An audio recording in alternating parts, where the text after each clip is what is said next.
ಜೈ ಶ್ರೀರಾಮ್. ನಮಸ್ಕಾರ ಸ್ನೇಹಿತರೆ 2025 ನವೆಂಬರ್ 11ನೇ ತಾರೀಕಿನಿಂದ ಗುರು ಕರ್ಕಾಟಕ ರಾಶಿಯಲ್ಲಿ ವಕ್ರಿಯಾಗಿ ಸಂಚಾರವನ್ನ ಪ್ರಾರಂಭ ಮಾಡಿಕೊಳ್ತಾ ಇದ್ದಾರೆ. 2025 ನವೆಂಬರ್ 11ನೇ ತಾರೀಕಿನಿಂದ 2025 ಡಿಸೆಂಬರ್ 5ನೇ ತಾರೀಕಿನ ತನಕ ಮಾತ್ರ ಕರ್ಕಾಟಕ ರಾಶಿಯಲ್ಲಿ ವಕ್ರಿಯಾಗಿ ಸಂಚಾರವನ್ನು ಮಾಡ್ತಾ ಅದೇ ವಕ್ರಿಯಾಗಿನೇ ಹಿಂದಕ್ಕೆ ಹೋಗ್ತಾ ಇದ್ದಾರೆ. ಡಿಸೆಂಬರ್ 5ನೇ ತಾರೀಕು ಮಿಥುನಕ್ಕೆ ಹೋಗ್ತಾ ಇದ್ದಾರೆ. ಡಿಸೆಂಬರ್ 5ನೇ ತಾರೀಕಿನಿಂದ 2026 ಮಾರ್ಚ್ 11ನೇ ತಾರೀಕಿನ ತನಕನೂ ಕೂಡ ಅವರು ವಕ್ರಿಯಾಗಿನೇ ಮಿಥುನ ರಾಶಿಯಲ್ಲೇ ಸಂಚಾರವನ್ನ ಮಾಡ್ತಾ ಇದ್ದಾರೆ. ಏನು ಈ ವಕ್ರಿಯಾಗಿರ್ತಕ್ಕಂತಹ ಗುರುವಿನಿಂದ ಮಕರ ರಾಶಿಯವರಿಗೆ ಯಾವ ತರಹದ ಫಲಿತಾಂಶಗಳು ಕಾದಿವೆ ಅಂತ ಈ ವಿಡಿಯೋದಲ್ಲಿ ನೋಡ್ತಾ ಹೋಗೋಣ. ಅದಕ್ಕೂ ಮುನ್ನ ಯಾರೆಲ್ಲ ಈ ವಿಡಿಯೋನ ನೋಡ್ತಾ ಇದ್ದೀರಾ, ಲೈಕ್ ಮಾಡಿ, ಶೇರ್ ಮಾಡಿ, ಸಬ್ಸ್ಕ್ರೈಬ್ ಮಾಡ್ಕೊಳ್ಳಿ. ಹಾಗೂ ನಿಮ್ಮ ಅನಿಸಿಕೆ ಅಭಿಪ್ರಾಯಗಳನ್ನ ಕಾಮೆಂಟ್ ರೂಪದಲ್ಲಿ ನನಗೆ ತಿಳಿಸಿ. ಸ್ನೇಹಿತರೆ, ಈ ಮಕರ ರಾಶಿಯಲ್ಲಿ ಲಕ್ಷಾನುಗಟ್ಟಲೆ ಹುಟ್ಟಿರ್ತಾರೆ. ಎಲ್ಲರಿಗೂ ಕೂಡ ಒಂದೇ ತರಹದ ಫಲಿತಾಂಶಗಳು ಇರೋದಿಲ್ಲ. ರಾಶಿ ಬೇರೆ, ಲಗ್ನ ಬೇರೆ. ಲಗ್ನ ತುಂಬಾ ಇಂಪಾರ್ಟೆಂಟ್. ನಾನು ತುಂಬಾ ಸಲ ಹೇಳ್ತಾ ಬರ್ತಿದ್ದೇನೆ. ನಮ್ಮ ಟೋಟಲ್ ಬಾಡಿ ಬಂದ್ಬಿಟ್ಟು ನಮ್ಮ ಏನ್ ಶರೀರ ಇದೆ ಅದು ಲಗ್ನ. ರಾಶಿ ಅಂದ್ರೆ ನಿಮ್ಮ ಶರೀರದಲ್ಲಿ ಬರ್ತಕ್ಕಂತಹ ಮನಸ್ಸು. ಚಂದ್ರ ಮನಸ್ಸು ಕಾರಕ. ಚಂದ್ರ ಚೆನ್ನಾಗಿಲ್ಲ ಅಂದ್ರೆ ನಮ್ಮ ಮನಸ್ಸು ಸ್ಥೀಮಿತ ಇರೋದಿಲ್ಲ. ಇದು ನಾವು ಅರ್ಥ ಮಾಡ್ಕೋಬೇಕಾಗಿರೋ ವಿಷಯ. ಸೊ ರಾಶಿ ಫಲಿತಾಂಶ ಅನ್ನೋದು ಕೇವಲ 20 ಭಾಗ ತಗೋಬೇಕು. ಮಿಕ್ಕಿದ್ದನ್ನು ಕೂಡ 80 ಭಾಗ ನಮ್ಮ ಒಂದು ಜಾತಕ ಚಕ್ರದಲ್ಲಿ ಏನ್ ಇದೆ, ಯಾವ ದಶ ನಡೀತಾ ಇದೆ, ಅದು ತುಂಬಾ ಮುಖ್ಯ ಆಗಿರುತ್ತೆ. ಅದೇನೇ ಇರಲಿ, ಇದು ನಿಮಗೆ ಅರ್ಥ ಆಗ್ಲಿ ಅನ್ನೋ ಒಂದು ಕಿವಿ ಮಾತನ್ನ ಹೇಳೋದಕ್ಕೆ ನಾನು ಹೊರಟಿದ್ದು. ಈ 2025 ಮೇ 14ನೇ ತಾರೀಕು ಈ ಗುರು ಮಿಥುನ ರಾಶಿಗೆ ಬಂದ್ರು. ಅಂದ್ರೆ ಈ ಮಕರ ರಾಶಿಯವರಿಗೆ 2025 ಮೇ 14ನೇ ತಾರೀಕಿನ ತನಕ ಪಂಚಮ ಸ್ಥಾನದಲ್ಲಿ ಸಂಚಾರ ಮಾಡಿ 6ನೇ ಮನೆಗೆ ಬಂದ್ರು. ಸಾಮಾನ್ಯವಾಗಿ ಗುರು ಒಂದು ರಾಶಿಯಿಂದ ಮತ್ತೊಂದು ರಾಶಿಗೆ ಸಂಚಾರ ಅನ್ನೋದು ಡ್ಯೂರೇಷನ್ ಎಷ್ಟು ದಿನ ತಗೊಂತಾರೆ ಅಂದ್ರೆ 1 ವರ್ಷ ತಗೊಂತಾರೆ. ಆದರೆ ಇದೇ ವರ್ಷದಿಂದ ಅತಿಚಾರ ಮಾರ್ಗವಾಗಿ ಬರೀ 5 ತಿಂಗಳು ಒಂದು ರಾಶಿಯಲ್ಲಿ ಇದ್ದುಬಿಟ್ಟು ಮತ್ತೆ ಮುಂದಕ್ಕೆ ಬಂದು ಅಲ್ಲೊಂದು 25 ದಿನ ಇದ್ದು ವಕ್ರಿಯಾಗಿ ಮತ್ತೊಂದು 20 ದಿನ ಆದ್ಮೇಲೆ ಮತ್ತೆ ಹಿಂದಕ್ಕೆ ಹೋಗಿ ಅಲ್ಲಿ ವಕ್ರಿಯಾಗಿ ಒಂದು 3 ತಿಂಗಳಾದ್ಮೇಲೆ ಅವ್ರು ವಕ್ರತ್ಯಾಗ ಮಾಡ್ತಾ ಇದ್ದಾರೆ. ಸೊ ಇದರಿಂದನೇ ಬಂಗಾರಕ್ಕೆ ಹೆಚ್ಚು ಪ್ರಿಫರೆನ್ಸ್ ಕೊಡ್ತಾ ಇದ್ದಾರೆ. ಬಂಗಾರದ ದರ ಜಾಸ್ತಿ ಆಗ್ತಾ ಇರೋದು ಕೂಡ ಗುರುವಿನಿಂದ. ಈ ಒಂದು ಗುರು ಅಂದ್ರೇನೆ ಬಂಗಾರ. ಸೊ ಫೈನಾನ್ಷಿಯಲ್ ಆರ್ಥಿಕ ವ್ಯವಸ್ಥೆ ಮೇಲೆ ಪರಿಣಾಮ ಬೀರೋದಕ್ಕೆ ಕಾರಣನೇ ಈ ಒಂದು ಗುರು. ಏನು ಅತಿಚಾರ ಮಾರ್ಗ ಬೇಗನೆ ಮುಂದಕ್ಕೆ ಬಂದು ವಕ್ರೆಯಾಗಿ ಮತ್ತೆ ಅಲ್ಲಿ ಸ್ವಲ್ಪ ದಿನ ಇದ್ದು ಮತ್ತೆ ಹಿಂದಕ್ಕೆ ಹೋಗಿ ವಕ್ರೆಯಾಗಿ ಏನು ಸಂಚಾರ ಮಾಡ್ತಾ ಇದ್ದಾರೆ, ಇದರ ಎಫೆಕ್ಟೇ ಕಾರಣ. ಯಾವಾಗ ಈ ಮಕರ ರಾಶಿಯವರಿಗೆ ಪಂಚಮ ಸ್ಥಾನ ಬಿಟ್ಟು 6ನೇ ಮನೆಗೆ ಬಂದ್ರು, ಸೊ ಅಲ್ಲಿಂದ ಸ್ವಲ್ಪ ಪ್ರಾಬ್ಲಮ್ ಸ್ಟಾರ್ಟ್ ಆಗ್ತಾ ಬಂತು. ಹಣಕಾಸಿನ ವಿಚಾರದಲ್ಲಿ, ಆರೋಗ್ಯದ ವಿಚಾರದಲ್ಲಿ, ಯಾವುದೇ ಕೆಲಸ ಮಾಡ್ಬೇಕಂದ್ರೂ ಏನೋ ಒಂಥರ ಸುಸ್ತಂತ ಅನ್ಸೋದು. ಸೋದರರ ಮಧ್ಯೆ ಭಿನ್ನಾಭಿಪ್ರಾಯಗಳನ್ನ ನೀವು ನೋಡ್ತಾ ಬಂದ್ರಿ. ನೆರೆಹೊರೆಯವರ ಹತ್ರ ಸಾಕಷ್ಟು ಅವಮಾನಗಳನ್ನ, ಭಿನ್ನಾಭಿಪ್ರಾಯಗಳನ್ನ ನೀವು ಪಡ್ಕೊಂತ ಬಂದ್ರಿ. ನಿಮ್ಮ ಕಮ್ಯುನಿಕೇಶನ್ ವಿಷಯದಲ್ಲಿ ಮತ್ತು ಆರ್ಥಿಕ ವಿಷಯದಲ್ಲಿ ಹೆಚ್ಚು ಖರ್ಚುಗಳು ಆಗಿರ್ಬೋದು, ಈ ಥರ ಎಲ್ಲ ನೀವು ನೋಡ್ಕೊಂತ ಬಂದ್ರಿ. ಆದ್ರೆ ಮೊನ್ನೆ 2025 ಅಕ್ಟೋಬರ್ 18ಕ್ಕೆ ಗುರು ಯಾವಾಗ ಸಪ್ತಮ ಸ್ಥಾನಕ್ಕೆ ಬಂದ್ರೋ ಈ ಮಕರ ರಾಶಿಯವರು ಸ್ವಲ್ಪ ಅಕ್ಟೋಬರ್ 18ನೇ ತಾರೀಕಿನಿಂದ ಚೇತರಿಕೆ ನೋಡ್ತಾ ಬರ್ತಾ ಇದ್ದೀರಾ. ಏನೋ ಸ್ವಲ್ಪ ಚಿಕ್ಕ ಬದಲಾವಣೆಗಳನ್ನ ನೀವು ನೋಡ್ತಾ ಬರ್ತಾ ಇದ್ದೀರಾ. ನಾನು ಚಿಕ್ಕ ಬದಲಾವಣೆ ಅಂತ ಯಾಕೆ ಹೇಳ್ತಿದ್ದೀನಿ ಅಂದ್ರೆ, ನಿಮ್ಮ ಜಾತಕ ನನಗೆ ಗೊತ್ತಿಲ್ಲ, ನಿಮ್ಮ ಜಾತಕದಲ್ಲಿ ಏನ್ ನಡೀತಾ ಇದೆ ಗೊತ್ತಿಲ್ಲ. ಗೋಚಾರದಲ್ಲಿ ಮಾತ್ರ ಬದಲಾವಣೆಗಳು ಆಗ್ತಾ ಇದೆ. ನಿಮಗೆ ಸ್ವಲ್ಪ ಮದುವೆ ಪ್ರಪೋಸಲ್ ಬರೋದಕ್ಕೆ ಸ್ಟಾರ್ಟ್ ಆಯಿತು. ಸ್ವಲ್ಪ ಬಿಸ್ನೆಸ್ ಅಥವಾ ಆರ್ಥಿಕ ವಿಚಾರದಲ್ಲಿ ಸ್ವಲ್ಪ ಇಂಪ್ರೂವ್ಮೆಂಟ್ ನೋಡ್ತಾ ಬಂದ್ರಿ.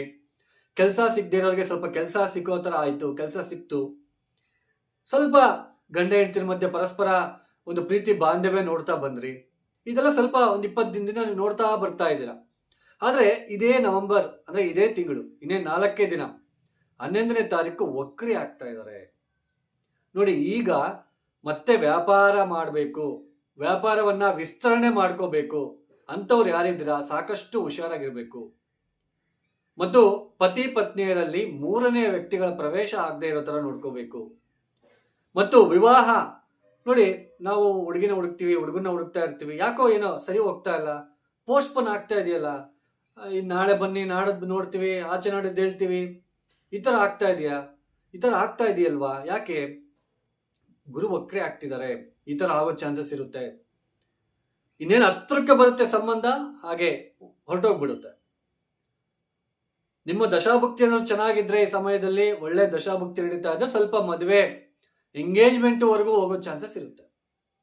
ಗುರು ನೋಡಿ, ನನಗೆ ಮಕರ ರಾಶಿಯಲ್ಲಿ ಲಾಸ್ಟ್ ನವೆಂಬರ್ ತಿಂಗಳ ರಾಶಿ ಫಲಿತಾಂಶ ವಿಡಿಯೋ ಮಾಡಿದಾಗ ಕೆಲವರೆಲ್ಲ ಕಾಮೆಂಟ್ ಮಾಡಿದ್ರು, ಎಲ್ಲರೂ ಕೂಡ ವಿವಾಹ ಆಗುತ್ತೆ, ಭಾಗ್ಯೋದಯ ಆಗುತ್ತೆ ಅಂತ ಹೇಳ್ತಿದ್ದೀರಾ, ನೀವು ನೋಡಿದ್ರೆ ಹಿಂಗೆ ಹೇಳ್ತಿದ್ದೀರಾ ಅಂತ.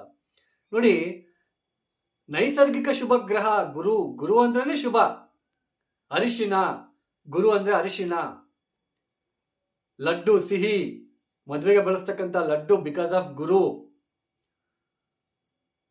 ಯಾವಾಗ ಗುರು ವಕ್ರೆ ಆಗ್ತಾ ಇದ್ದಾರೆ, ವಕ್ರೆ ಆಗಿದಾಗ ಯಾವ ನಿಮ್ಮ ಜಾತಕವನ್ನು ಒಂದ್ಸಲ ನೋಡ್ಕೊಳ್ಳಿ, ಯಾವ್ದಾದ್ರು ಗ್ರಹ ವಕ್ರೆ ಆಗಿದೆ ನೋಡ್ಕೊಳ್ಳಿ. ಯಾವ ಮನೆಯಲ್ಲಿ ಅವರು ವಕ್ರೆ ಆಗಿರ್ತಾರೋ ಆ ಮನೆಗೆ ಸಂಬಂಧಪಟ್ಟಿರ್ತಕ್ಕಂತಹ ವಿಚಾರದಲ್ಲಿ ಸಾಕಷ್ಟು ಪಾಠಗಳನ್ನ ಲೆಸನ್ಸ್ನ ಕಲಿಬೇಕಾಗಿರೋ ಸಂದರ್ಭಗಳು ಬರ್ತಾ ಹೋಗುತ್ತೆ. ದಿಢೀರಾಗಿ ಮದುವೆ ಆಗ್ಬಿಡ್ತೀರಾ, ಆಮೇಲೆ ಏನೋ ಒಂದು ಗೊತ್ತಾಗುತ್ತೆ, ಗಂಡನಿಗೆ ಆರೋಗ್ಯ ಸರಿ ಇರೋದಿಲ್ಲ ಅಥವಾ ಹೆಂಡತಿಗೆ ಆರೋಗ್ಯ ಸರಿ ಇಲ್ಲ, ನೀವು ಅಡ್ಜಸ್ಟ್ ಮಾಡ್ಕೊಂಡು ಹೋಗ್ಬೇಕು ಅಂತ ತೋರಿಸುತ್ತೆ. ಅಲ್ಲಿ ಮದುವೆ ಮಾಡ್ಬಿಟ್ಟಿದೀನಿ, ನೀನು ಅಡ್ಜಸ್ಟ್ ಮಾಡ್ಕೊಂಡು ನೀನು ಕರ್ಮ ಅನುಭವಿಸ್ಕೊಂತ ಹೋಗ್ಬೇಕು. ಸಪ್ತಮ ಸ್ಥಾನದಲ್ಲಿ ಗುರು ವಕ್ರೆ ಆದಾಗ ಅಥವಾ ಇನ್ಯಾವುದೇ ಗ್ರಹಗಳು ವಕ್ರೆ ಆದಾಗ ಈ ತರ ಫಲಿತಾಂಶಗಳಿರುತ್ತೆ. ಸೊ ಗುರು ವಕ್ರೆ ಆದಾಗ ಗಂಡ ಹೆಂಡತಿರ ಮಧ್ಯೆ ಅಡ್ಜಸ್ಟ್ಮೆಂಟ್ ಮಾಡ್ಕೊಂತ ಹೋಗ್ಬೇಕು. ಇವಾಗ ಈ ಸಮಯದಲ್ಲಿ ವಿವಾಹಕ್ಕೆ ಜಾಸ್ತಿ ಅವಸರ ಮಾಡ್ಕೊಳೋದು, ಅವಸರ ಪಟ್ಟು ವಿವಾಹ ಮಾಡೋದು, ಇದೆಲ್ಲ ಮಾಡೋದಕ್ಕೆ ಹೋಗ್ಬಾರ್ದು. ಕೂಲಂಕುಷವಾಗಿ ಒಂದು ಸ್ವಲ್ಪ ಪರಿಶೀಲನೆ ಮಾಡ್ಕೊಂಡ್ಬಿಟ್ಟು ನಾವು ವಿವಾಹ ಮಾಡ್ಕೋಬೇಕಾಗುತ್ತೆ. ಇಲ್ಲ ಅಂದ್ರೆ ನಾವೇ ಸಮಸ್ಯೆಯನ್ನು ಅನುಭವಿಸೋದು, ನಮ್ಮ ಮಕ್ಕಳು ಸಮಸ್ಯೆಯನ್ನು ಅನುಭವಿಸ್ತಾರೆ. ನವೆಂಬರ್ 11ರಿಂದ ಡಿಸೆಂಬರ್ 5ನೇ ತಾರೀಕಿನ ತನಕ ಈ ತರ ಸ್ವಲ್ಪ. ಯಾವಾಗ ಡಿಸೆಂಬರ್ 5ನೇ ತಾರೀಕು 6ನೇ ಮನೆಗೆ ಹೋಗ್ತಾರೆ, 6ನೇ ಮನೆಗೆ ಹೋಗ್ಬಿಟ್ಟು ಅಲ್ಲಿ ವಕ್ರಿ ಆಗ್ತಿದ್ದಾರೆ. ಮತ್ತೆ ಸೋದರರ ಮಧ್ಯೆ ಭಿನ್ನಾಭಿಪ್ರಾಯ ಬರುವ ಸಾಧ್ಯತೆಗಳು, ನಿಮ್ಮ ನೆರೆಹೊರೆಯವರ ಹತ್ತಿರ ಶತ್ರುತ್ವ ಬರುವ ಸಾಧ್ಯತೆಗಳು, ದೇಹದಲ್ಲಿ ಏನಾದ್ರೂ ಆರೋಗ್ಯದಲ್ಲಿ ವ್ಯತ್ಯಾಸಗಳಾಗ್ತಾ ಇದ್ರೆ ಅದ್ರ ಬಗ್ಗೆ ಚಿಂತೆ ಜಾಸ್ತಿ ಆಗುತ್ತೆ. ನಾನು ಕೇರ್ ತಗೋಬೇಕು, ನಾನು ಇವಾಗ ಕೇರ್ ತಗೊಳ್ಲೇಬೇಕು, ಏನ್ ಮಾಡ್ಬೇಕು ಕೇರ್ ತಗೋಬೇಕಂದ್ರೆ ಅದ್ರ ಬಗ್ಗೆ ಚಿಂತೆ ಮಾಡ್ತೀರಾ. 6ನೇ ಮನೆ ಗುರು ವಕ್ರೆ ಆದಾಗ ಬೇಗನೆ ದಣಿವಾಗೋದು, ಆಯಾಸ ಆಗೋದು, ಸುಸ್ತಂತ ಅನ್ಸೋದು, bones related, gastric related, health related ಸ್ವಲ್ಪ ಡಿಸ್ಟರ್ಬೆನ್ಸಸ್, ಖರ್ಚುಗಳು ಜಾಸ್ತಿ ಆಗ್ತಕ್ಕಂಥದ್ದು, ವಿದ್ಯಾರ್ಥಿಗಳು ಓದಿನಲ್ಲಿ ಹಿಂದೆ ಬೀಳ್ತಕ್ಕಂಥದ್ದು, ಈ ತರ ಸಿಚುಯೇಷನ್ ಸ್ವಲ್ಪ ಈ 6ನೇ ಮನೆಗೆ ಹೋಗಿ ವಕ್ರೆ ಆದಾಗ ಡಿಸೆಂಬರ್ 5ನೇ ತಾರೀಕಿನಿಂದ ಮಾರ್ಚ್ 11ನೇ ತಾರೀಕಿನ ತನಕ ಈ ತರ ಸಿಚುಯೇಷನ್ ನಿಮಗೆ ಬರ್ತಾ ಇರುತ್ತೆ. ಖರ್ಚುಗಳು ದುಪ್ಪಟ್ಟಾಗೋದು, ಈ ತರ ಸಿಚುಯೇಷನ್ ಮಕರ ರಾಶಿಯವರಿಗೆ ಬರ್ತಾ ಇರುತ್ತೆ. ಸೊ ಈ ಗುರು ವಕ್ರೆ ಆಗ್ತಿರೋ ಫಲಿತಾಂಶಗಳು ಈ ತರ ಇರುತ್ತೆ. ಸ್ವಲ್ಪ ನೋಡ್ಕೊಂಡು, ಈ ಗುರುಗ್ರಹ ಅಂತಂದ್ರೆ ನೋಡಿ, ಲಡ್ಡು ಬರುತ್ತೆ. ಗುರು ಅಂದ್ರೆ ಲಡ್ಡು, ಗುರು ಅಂದ್ರೆ ಕಡ್ಲೆ. ಆ ಕಡ್ಲೆಯನ್ನ ನೆನೆಸ್ಬಿಟ್ಟು ಗುಗ್ರಿ ಮಾಡಿಬಿಟ್ಟು ಗುರುವಾರ ಹಂಚೋದು. ಆಮೇಲೆ ಈ ಒಂದು ಅರಿಶಿನವನ್ನ ದಾನವಾಗಿ ಕೊಡ್ತಕ್ಕಂಥದ್ದು, ಅರಿಶಿನ ಪೌಡ್ರ್ ಮುಖಾಂತರ ಏನಾದ್ರೂ ಒಂದು ದೇವರಿಗೆ ಏನಾದ್ರೂ ಸಮರ್ಪಣೆ ಮಾಡಿ, ಅರಿಶಿನ ಅಭಿಷೇಕ ಆಗಿರ್ಬೋದು, ಅರಿಶಿನದಲ್ಲಿ ಏನಾದ್ರೂ ನೀವು ಇದು ಮಾಡ್ಕೊಳ್ಳಿ, ಏನಾದ್ರೂ ಒಂದು ಚಿತ್ರಾನ್ನ ಮಾಡಿ ಅರಿಶಿನ ಹಾಕ್ಬಿಟ್ಟು ಚಿತ್ರಾನ್ನ ಮಾಡಿ 4 ಜನಕ್ಕೆ ಹಂಚಿ, ಇದರಿಂದ ಹೆಲ್ಪ್ ಆಗುತ್ತೆ.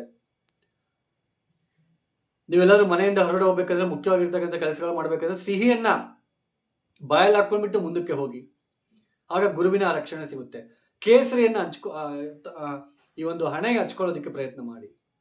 ಆಮೇಲೆ ಶ್ರೀಪಾದ ಶ್ರೀವಲ್ಲಭ ದಿವ್ಯ ಚರಿತಾಮೃತ ಅಂತ ಪುಸ್ತಕ ಬರುತ್ತೆ, ಅದು ತುಂಬಾ ಒಳ್ಳೆಯ ಪುಸ್ತಕ. ಅದು ತುಂಬಾ ನಿಮ್ಮ ಜೀವನದಲ್ಲಿ ಕೆಲವೊಂದು ಬದಲಾವಣೆಗಳನ್ನು ತಂದುಕೊಡುತ್ತೆ. ಓದಿಬೇಕಾದ್ರೆ ದಿನ ಒಂದೊಂದು ಚಾಪ್ಟರ್ ಓದ್ಕೊಂತ ಹೋಗಿ ಈ ಪರಿಹಾರಗಳನ್ನು ಮಾಡ್ಕೊಳ್ಳಿ. ಯಾರಿಗಾದ್ರೂ ಆಸ್ಟ್ರಾಲಜಿ ಕನ್ಸಲ್ಟೇಷನ್ ಬೇಕು ಅಂದ್ರೆ ಡಿಸ್ಪ್ಲೇ ಆಗ್ತಿರೋ ನಂಬರ್ಗೆ ನೇರವಾಗಿ ಕರೆಯನ್ನು ಮಾಡಿ. ಪ್ರಾಬ್ಲಮ್ಸ್ ಹೇಳ್ಕೋಬಾರ್ದು, date of birth timings compulsory ಇರಬೇಕು. ಇನ್ನು ಈ ವಿಡಿಯೋ ಮುಕ್ತಾಯ ಮಾಡ್ತಾ ಇದ್ದೇನೆ. ಸರ್ವೇ ಜನ ಸುಖಿನೋ ಭವಂತು. ಧನ್ಯವಾದಗಳು. ಜೈ ಶ್ರೀರಾಮ್.